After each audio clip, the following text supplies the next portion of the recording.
सब अपने स्थान बैठ जाओ, थक गए होंगे काफी देर से खड़े हैं। शाबाश, बैठ जाओ बैठ जाओ। चलो बोलो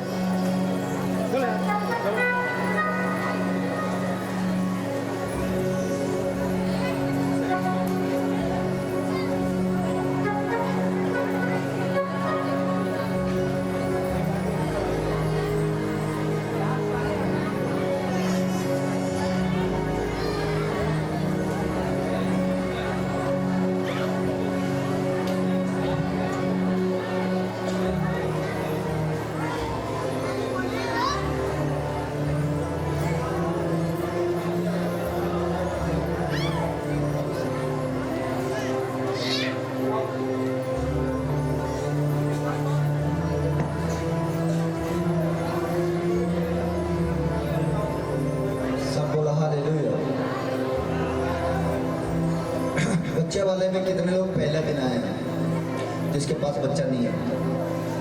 पहला दिन आए, फर्स्ट टाइम चर्च के अंदर।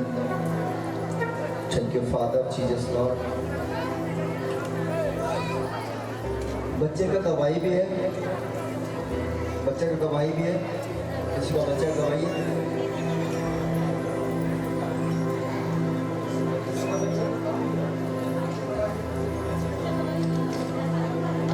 जिसका बच्चे की गवाही है उसको गवाही ले लो।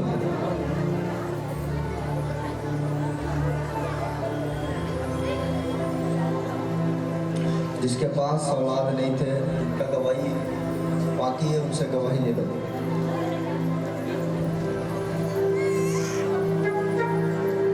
क्या गवाही है इसका? इधर सामने खड़े हुए यहाँ पे।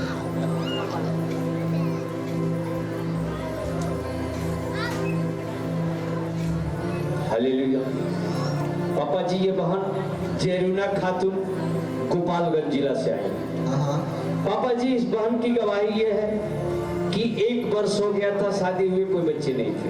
1 साल हो गया था, कोई बच्चा नहीं था। जी पापा जी जो हर महीने की लास्ट शुक्रवार को जो आप बच्चे के लिए स्पेशल प्रार्थना करते हैं, ये बहन आई, आने के बाद आपसे मिलकर के लिए हैंड प्रार्थना कराई। आज ये बहन 1.5 महीने से प्रेग्नेंट है। 1 साल के बाद जी अभी ये बच्चा है इसका पेट। जी ओके, ताली बजाएं शुरू ओके ओके। और किसी का बाकी बैठ जी पापा जी, आपने जो प्रार्थना की है अभी, इस बहन का जीवन में गवाही बना है।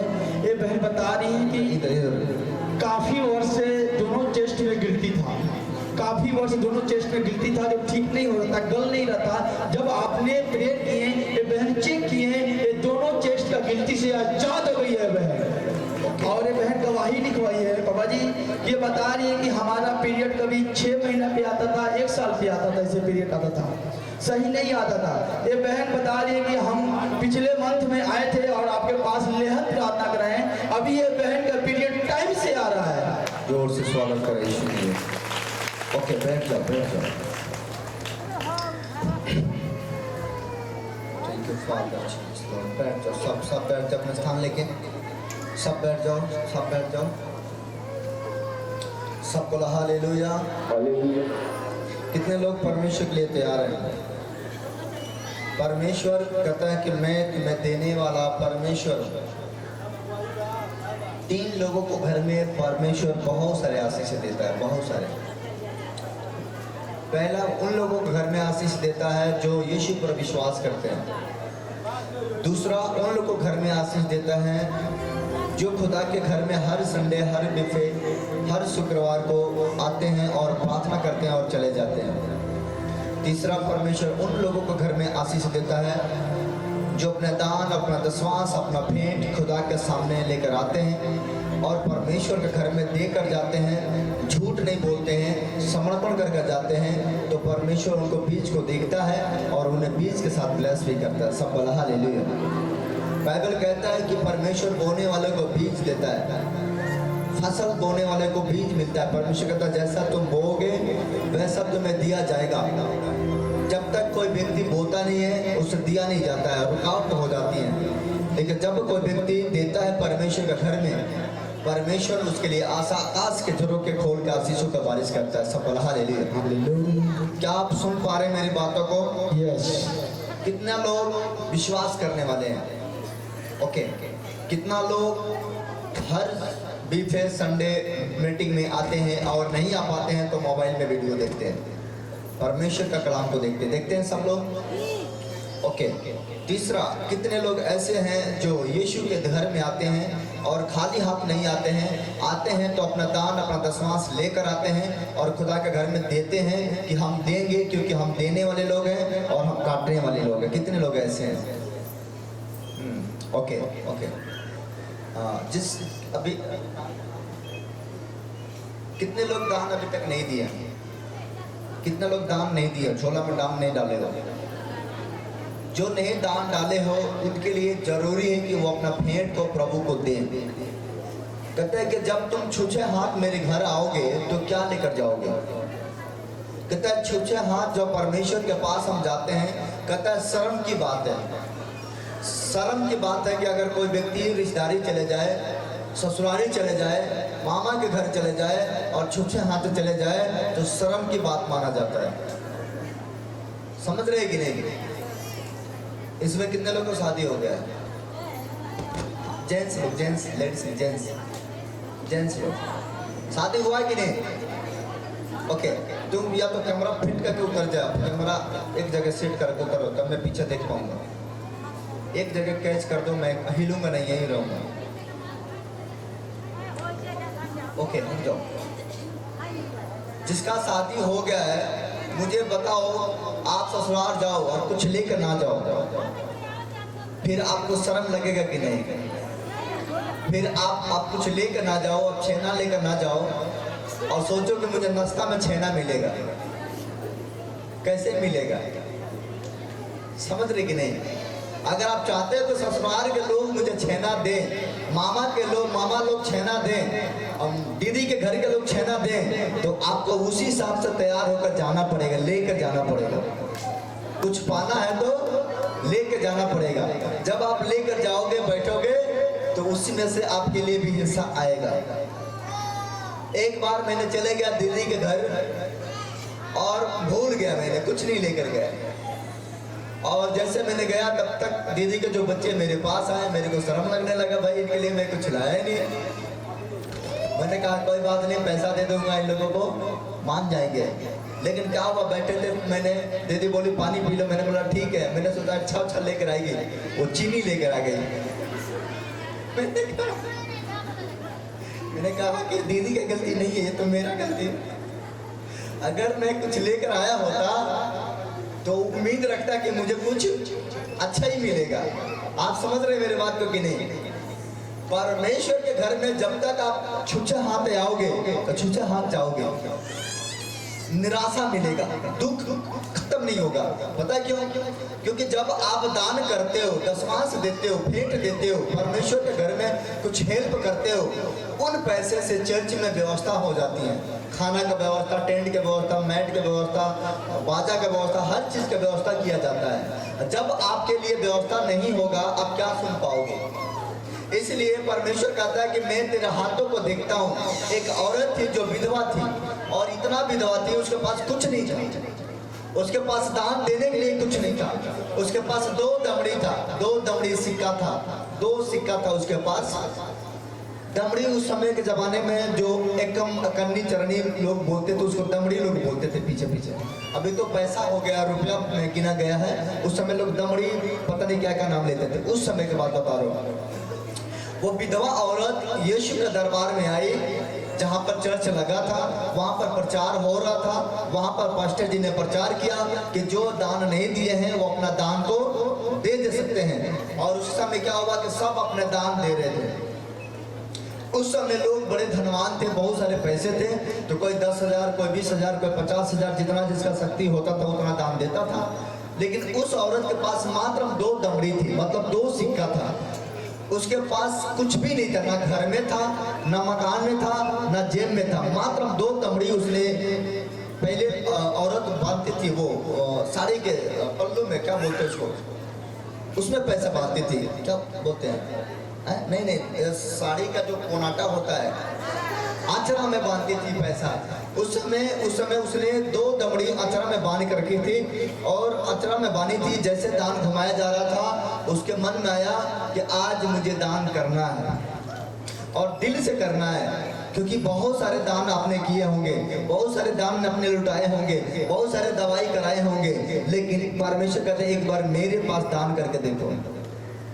तुम्हारा बहुत पैसा नुकसान हुआ होगा, बहुत जगह तूने इलाज कराया होगा, बहुत जगह दिखाया सुनाया होगा, बहुत जगह सुखैती कराया होगा, एक बार मेरे पास पैसा नहीं, दान करके देखो।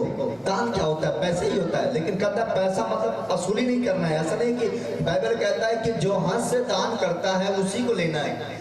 जोर और जबरदस्ती दान नहीं लिया जाता है। जबरदस्ती हम आपसे दान नहीं ले सकते हैं। अगर आपका इच्छा है तो दे सकते हैं, नहीं है तो उसमें जबरदस्ती नहीं कर सकते हैं, क्योंकि उसको देखने वाला परमेश्वर है। क्योंकि अभी आपने गौर करो कि इतने लोगों ने गवाही दिया, चल रहे थे, कमर का दर्द खत्म हुआ, कमर का नस से काम करने लगा।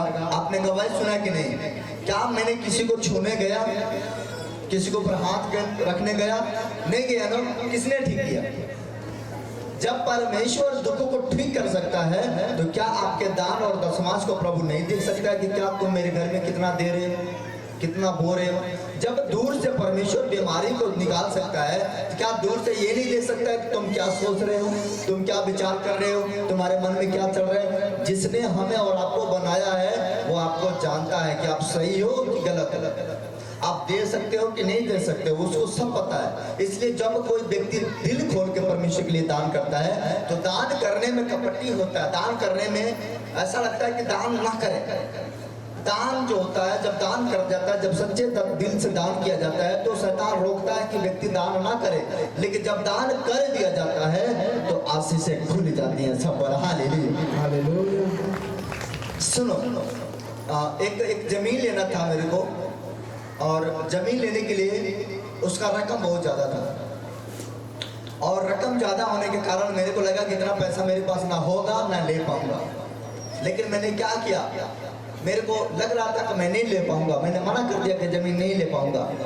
लेकिन फिर मेरे मन में हुआ चलो देखते हैं। मैंने थोड़े थोड़े पैसा देने लगा, और देते देते क्या हुआ, जब जिस दिन उसको रजिस्ट्री कराना था उस दिन थोड़े पैसा बच गया था। जब मैंने पैसा देकर आया, लिखित हो गया, जमीन लिखा गया, घर आया, और घर आकर मैंने सोचने लगा तो मेरा मन बड़ा खुश हुआ। लेकिन ये सोच रहा था कि पहले तो मेरा मन कर रहा था कि देवे न करें, लेकिन देखो दे दिए तो कितना बड़ा काम हो गया। आमीन, हालेलुया। आप जानते हैं अभी मैंने आपने सुना होगा कि मैंने प्रचार कर रहा था कि यह जमीन भाड़ा पर, लेकिन यही जमीन लिखित हो चुका है। हालेलुया। ये जमीन के लिए आपने बहुत सुने होंगे कि जमीन भाड़ा पर है, लेकिन एक हफ्ता हो गया लगभग, मैंने इसको इतना ज्यादा पैसा लिया है, 1-1 रुपया मैं तो किस तरह से इकट्ठा करता हूँ, लेकिन जमीन वाला सब पैसा ले लिया। मैंने कहा कोई बात नहीं, लेकिन दे तो दिया, अब डर नहीं है, अब हम लोग बाउंड्री कर सकते हैं और चर्च लगा सकते हैं। सब बोला हालेलुया। अब एक जमीन और फंसा है पीछे वाला, ये 2 कट्ठा जमीन फंसा है, अभी ये भाड़ा पर है। तो इसके लिए हमें व्यवस्था करना है कि जल्दी जल्दी व्यवस्था करके ये भी जमीन हो जाएगा तो हम बेदी पीछे लेकर जाएंगे, और पीछे से अच्छे से बनाएंगे, अच्छे से शौचालय बनाएंगे, कुर्सी सोफा लगाने के लिए जगह बनाएंगे, अच्छे से खाना वाला जगह बनाएंगे, सब कुछ बनाएंगे। जिन सारी चीज़ों में पैसा लगती है, बिना पैसा के ज़माने में कुछ नहीं है। एक साइन कराने जाने पर 10,000 रुपये लगता है। यहाँ पर लोग आते हैं तो कहते हैं कि किस चीज़ का पैसा लगता है, लेकिन अगर मेरे को यहाँ पर एक कागज बनवाने जाना है और कहना है कि एक कागज पर साइन कर दो, पता डिमांड क्या करता है, कहता है 50,000 लेकर आओ तो हम साइन करेंगे। कोर्ट में कोई काम है, जाओ, बिना पैसा दिए आपका काम होगा ही नहीं। सही कह रहे हैं कि नहीं? तो आप सोचो कि इतना राशन आते हैं, इतने सामान आता है, तो ये पैसे से आता है कि फ्री में आता है?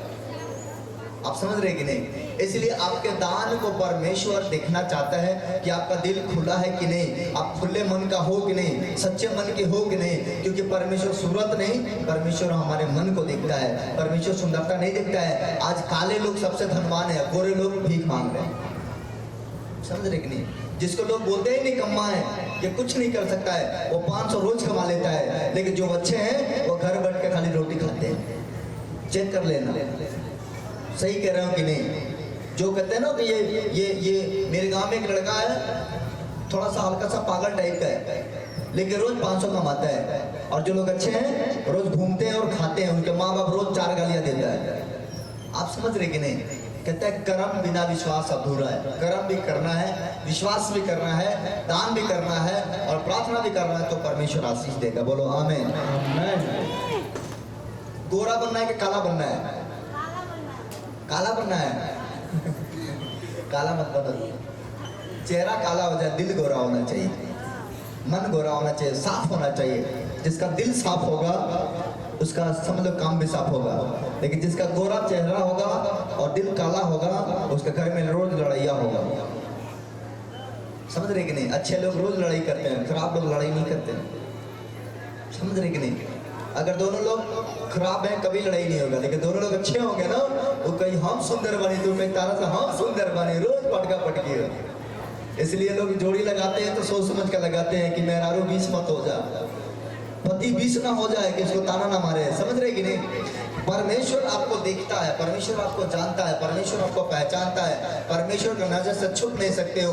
आप जहां भी जाओगे प्रभु आपको देख रहा है। बोलो आमीन। जब विधवा औरत ने दान किया, दान करने के बाद परमेश्वर ने देख रहा था। परमेश्वर ने कहा सबसे ज्यादा इस विधवा औरत ने दान किया है। परमेश्वर से लोगों ने कहा कि हे परमेश्वर, इतने लोगों ने दान किया, तूने किसी का दान नहीं देखा क्या? इसी का दान देखा इसलिए सबसे ज्यादा दान किया। परमेश्वर कहा मेरे बेटा, मैं बताना चाहता हूँ, इसके पास मात्र 2 दमड़ी था, अब इसके पास खाने के लिए नहीं है, लेकिन इसने दान करके चली गई। इसका कितना बड़ा विश्वास है कि प्रभु मेरे लिए उपाय करेगा। बोलो आमीन। आमीन। परमेश्वर मेरे लिए क्या करेगा? उपाय करेगा। उपाय करेगा। परमेश्वर क्या करता है? उपाय करता है। अगर परमेश्वर ने मुंह दिया, पेट दिया है तो उपाय करेगा। कब? कर्म करेंगे तब, परमेश्वर के सामने रहेंगे तब। बोलो आमीन। अभी जिसने भेंट नहीं दिए हैं वो अपना भेंट जरूर डालें, अवश्य डालें, जरूरी है, ताकि हम परमेश्वर के काम में हमें दिक्कत ना हो और हम परमेश्वर काम को अच्छे से कर पाए। बोलो आमीन। और मैं जगह जगह और हम मीटिंग करना चाहते हैं। हम सीवान में एक मीटिंग करना चाहते हैं। बहुत जल्द हो सके तो हम अगले हफ्ते में एक ब्रांच ओपन करेंगे। वहाँ पर 1 हफ्ता 2 हफ्ता लगेगा। सीवान में हम एक मीटिंग करेंगे।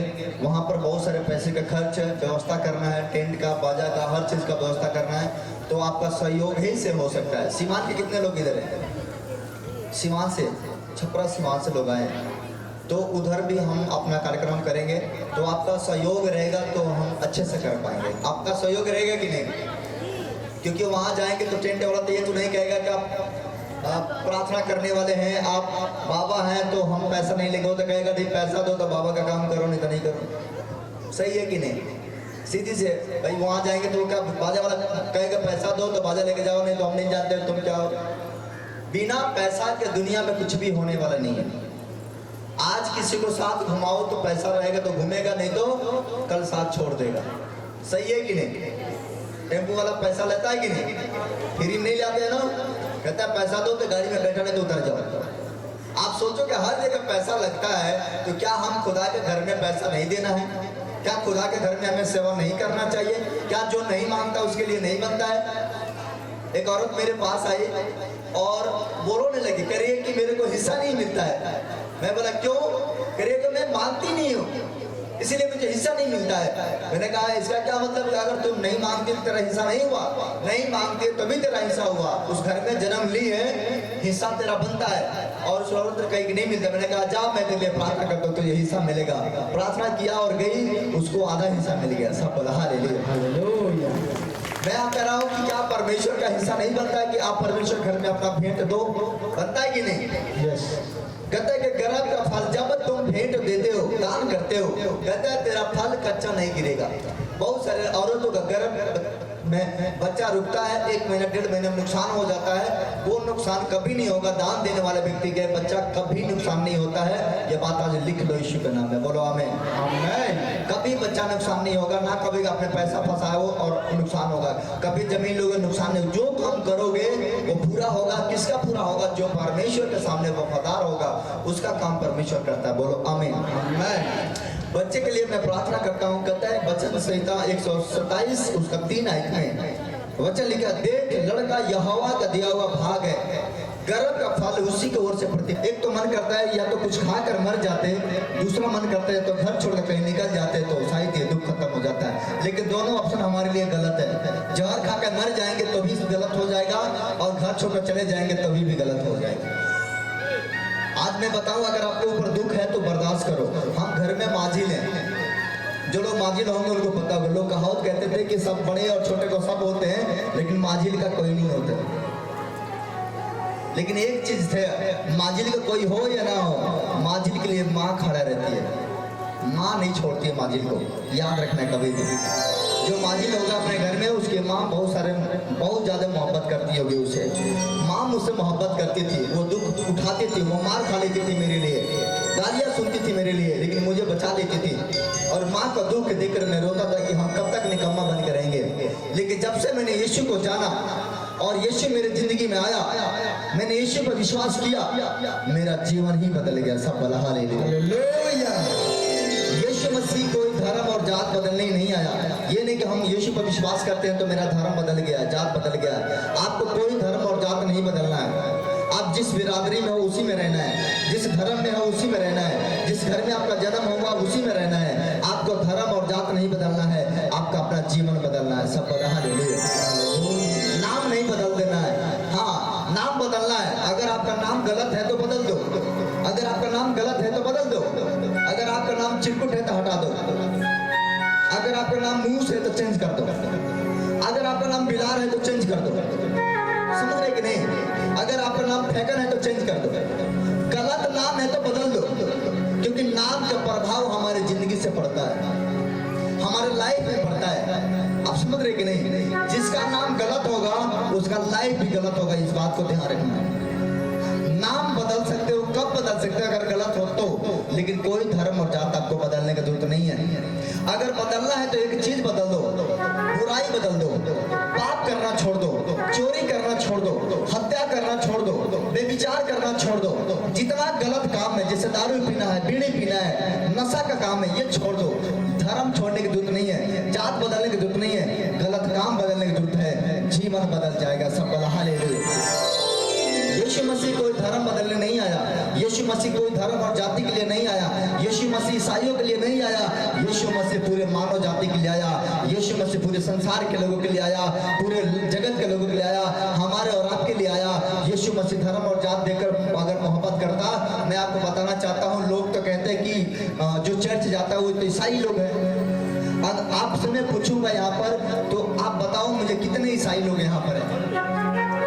कितने ईसाई लोग हैं? कोई है? कोई ईसाई है?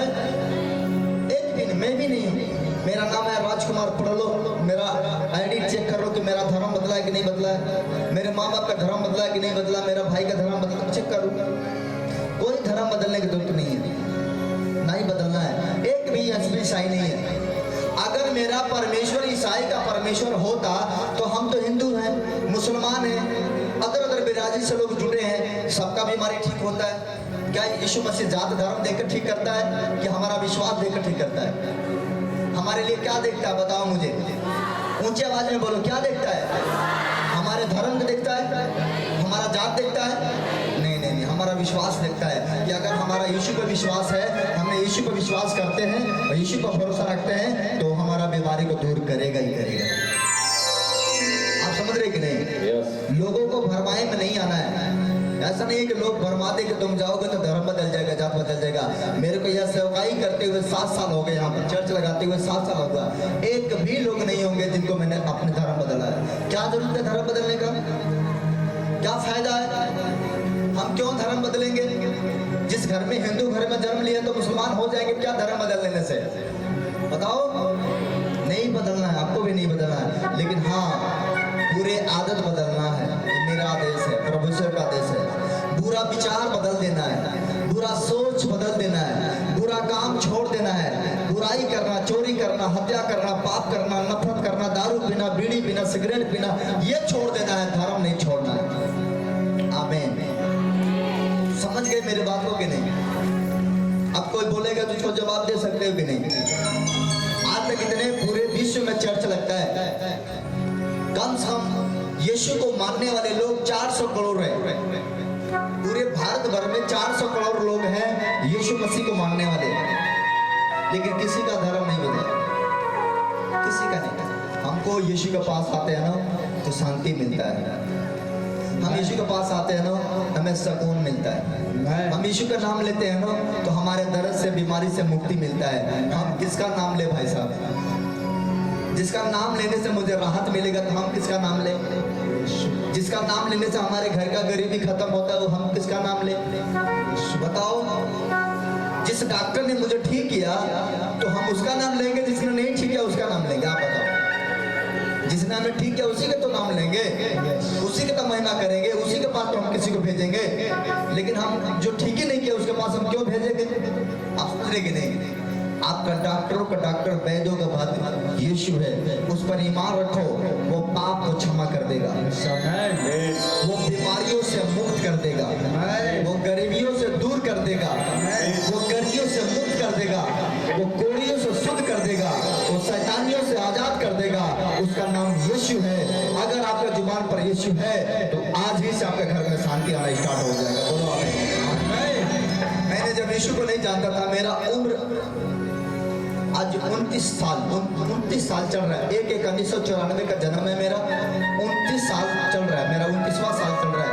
जन्म 94 का है। लेकिन मैंने इससे पहले तो मैं तो संसार में था ना, जब यीशु को नहीं जानता था उससे पहले तो मेरा जीवन संसार में था। तो संसार में क्या था? दारू पीना, बुरे संगति करना, झगड़ा कर लेना, गाली गलौज कर लेना, लड़ाई कर लेना। गलत संगति में गलत ही होता है। लेकिन जब मैंने यीशु को जाना और यीशु ने मुझे कहा, बेटा यदि तुम सब कुछ ये गलत छोड़ोगे मैं तुम्हें जीवन दूंगा। मैंने कहा परमेश्वर कैसे देगा? उसने कहा छोड़ के तो देख। मैंने दारू पीना बंद किया, नशा करना बंद किया, झगड़ा करना बंद किया, बुरा काम करना बंद किया और परमेश्वर ने मेरा जीवन बदल दिया। ये 100% है। आज मैं 100% आपको गारंटी देता हूँ कि अगर आपने यीशु के दरबार में आए हो तो खाली हाथ लौट कर नहीं जाओगे। आपको जरूर आपको अभी शांति मिलेगा, आपको फायदा होगा ही होगा, क्योंकि जो यीशु का नाम लेता है वो लज्जित नहीं होता। बोलो आमीन। आप परमेश्वर का प्रिय बच्चे हो, आप समझिए कि नहीं? यीशु के नाम ही से सब कुछ हो सकता है। यीशु के नाम लेना है कि नहीं? कितना लोग यीशु का नाम लेना चाहते हैं? खड़े हो जाओ, खड़े हो जाओ, स्टैंड अप, खड़े हो जाओ। सफल हालेलुया। यीशु का नाम कितना लोग लेना चाहते हैं? आज से एक ही नाम जुबान पर लिख लो, जो नाम ठीक करेगा उसका नाम यीशु है ना? यीशु का नाम मुंह से निकालना मत बंद करना, चाहे कितना भी दुश्मन लग जाए। उसके बाद देखो आपका काम कितना बनता है। यीशु का नाम लेना है कि नहीं? कितना लेना है? सबसे ऊंचा एक नाम यीशु।